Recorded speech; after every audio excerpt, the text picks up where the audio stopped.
Hello everyone and welcome आज के हमारे इस वीडियो में। तो आज के हमारे इस वीडियो में हम बात करेंगे डीपीएफ के बारे में। तो डीपीएफ आजकल लोगों के बीच में एक बहुत ज़्यादा चर्चा का विषय बना हुआ है। बहुत टाइम पहले मैंने इसकी एक वीडियो डाली थी, शायद एक या दो वीडियोस डाली थी, लेकिन उस समय वो नया नया गाड़ियों में आ रहा था।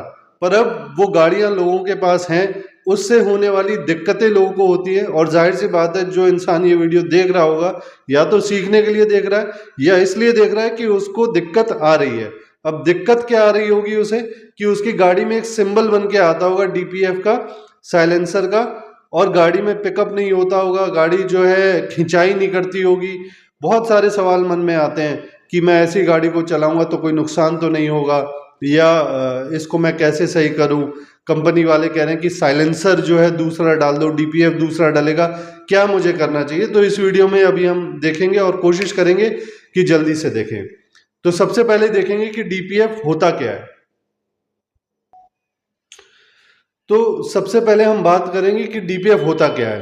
तो डीपीएफ की अगर हम कह रहे हैं डीपीएफ, तो यानी डीजल पार्टिकुलेट फिल्टर, तो ये सिर्फ उन्हीं गाड़ियों में है जो डीजल इंजन में।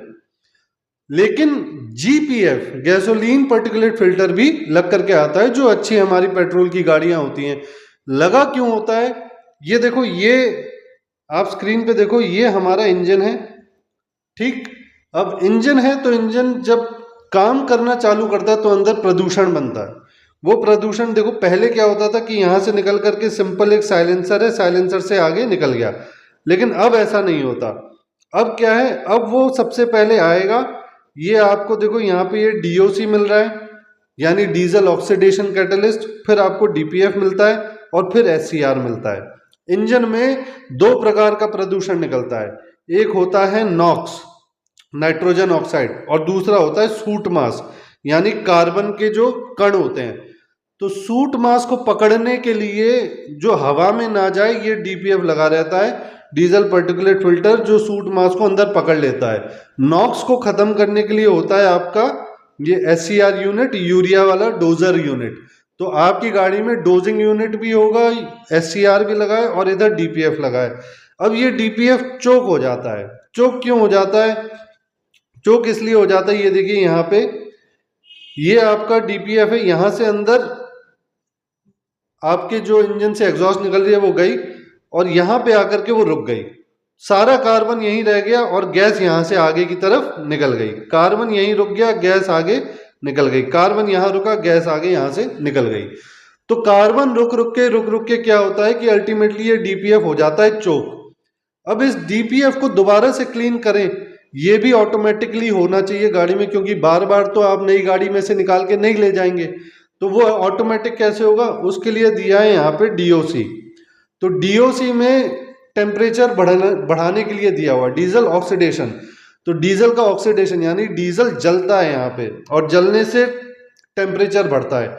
जब ये टेम्परेचर एक सीमा पे आ जाता है, 800 डिग्री 900 डिग्री, इतना टेम्परेचर हो जाता है, तो तब जाकर के क्या होता है, ये जो अंदर के कार्बन पार्टिकल्स हैं, जो अंदर के कार्बन पार्टिकल्स हैं यहाँ पे, ये जल करके राख बन जाते हैं और फिर यहाँ से निकल जाते हैं।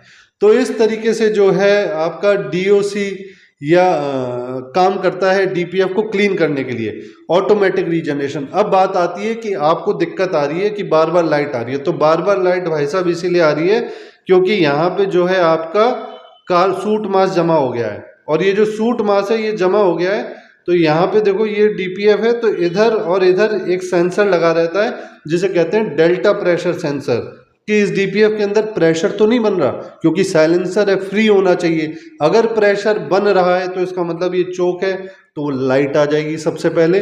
अब लाइट आ जाएगी तो फिर अब आप कंपनी ले गए, टेक्नीशियन कैसा है उसके ऊपर डिपेंड करता है वो आपको क्या राय देगा। एक टेक्नीशियन कहेगा कि भाई इसको जो है दूसरा बदल दो, दूसरा कहेगा कि मैं ट्राई करता हूँ, पहले रीजनरेशन करूँगा, रीजनरेशन से नहीं हुआ तो इसे निकालेंगे, इसे वॉश करेंगे। इसकी मशीन आती है अलग से वॉश करने के लिए, हम खुद भी वॉश करते हैं, काफ़ी हमने डीपीएफ वॉश किए। और वॉश होने के बाद अंदर वॉशिंग में क्या होता है प्रोसेस, की अंदर केमिकल डाला जाता है, सारा सूट मास गल जाता है और फिर वॉश करते हैं इसे, वो उल्टी साइड से बह करके निकल जाता है। तो इस तरीके से डीपीएफ क्लीन होता है। और ये क्लीन होने के बाद जब गाड़ी में लगा जाए फिर रीजनरेशन होता है, फिर वो ईसीएम समझता है कि हाँ मेरा डीपीएफ बिल्कुल क्लीन हो चुका है, तो अब गाड़ी चलाने लायक है, फिर फॉल्ट कोड हटता है। लेकिन अगर वो क्लीन ना हो मशीन पे, तब जाकर के उसे चेंज किया जाता है। ये पूरी कहानी है डीपीएफ की, डीजल पार्टिकुलेट फिल्टर। तो आशा करता हूँ आपको ये वीडियो से कोई जानकारी अच्छी मिली होगी। मिलते हैं नेक्स्ट वीडियो में। Thank you.